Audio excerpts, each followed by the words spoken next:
Hello, it's Brick Bros UK and we have our alternative build for the popular LEGO Star Wars Republic Fighter Tank 75182, which is a really nice little set, but we've had lots of requests for a new build. So we've taken up the challenge and created the alternative build we're calling the LEGO Star Wars Clone Command, which includes a droid transporter, a clone control station and Ayla Secura's speeder bike, so there's lots to see. And if you want to make this, you can check out that step-by-step build tutorial at the end, but first let's check out the builds.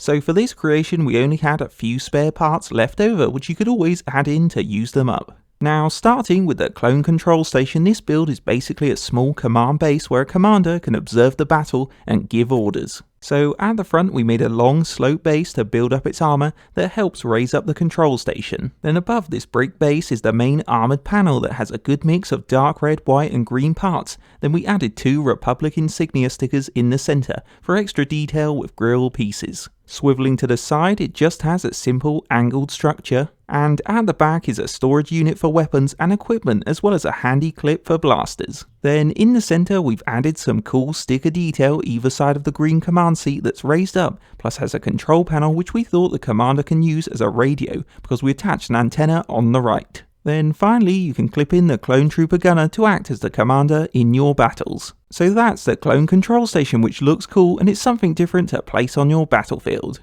Moving on is Ayla Secura's speeder bike, which is a vehicle we thought would be fun to make to allow the Jedi to be mobile in play. So like a lot of Star Wars speeders, it has two front forks that have white steering flaps on either side, which we simply made from small plates and grille pieces. Now in front of the driver's seat we made use of the tank's two stud shooters to give the speeder blasters, which Ayla can unleash on the droids.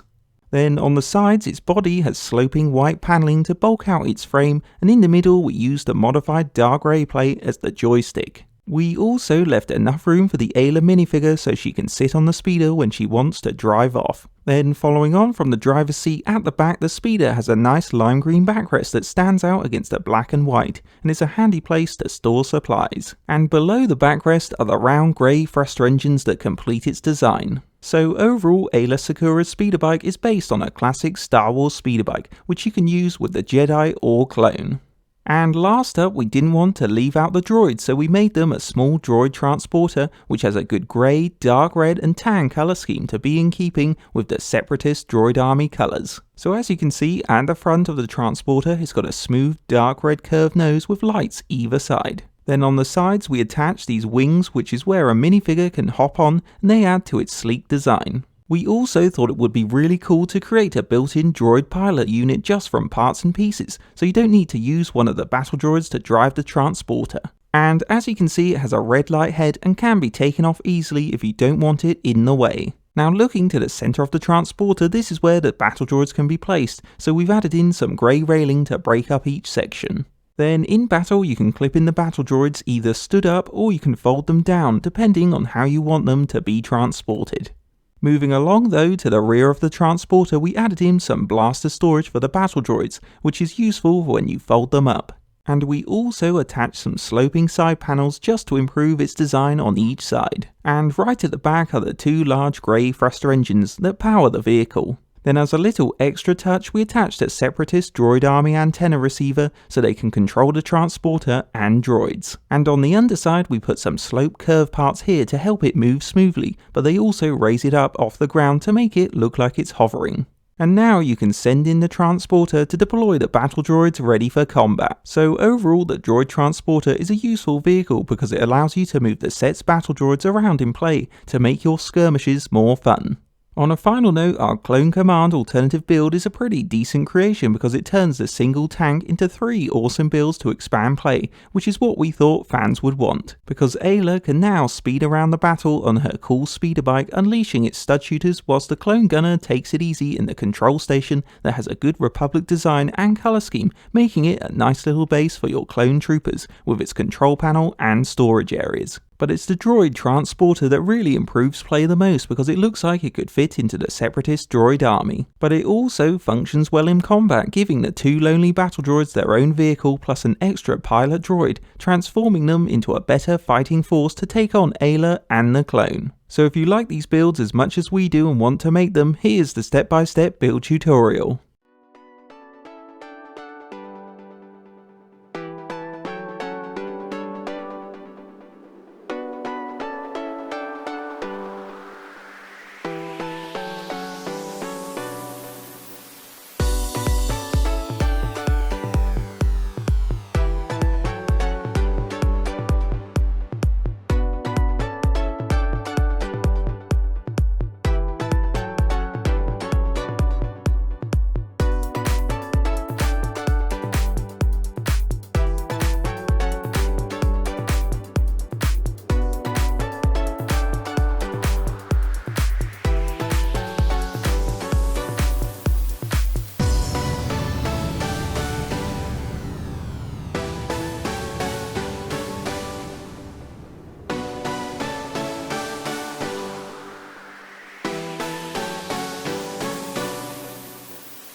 And that's the finished build, so now you can enjoy the clone command, or maybe you've taken inspiration from the build to make something more awesome. Hope you enjoyed a Brick Bros UK alternative build, and don't forget to like, comment and subscribe to Brick Bros UK.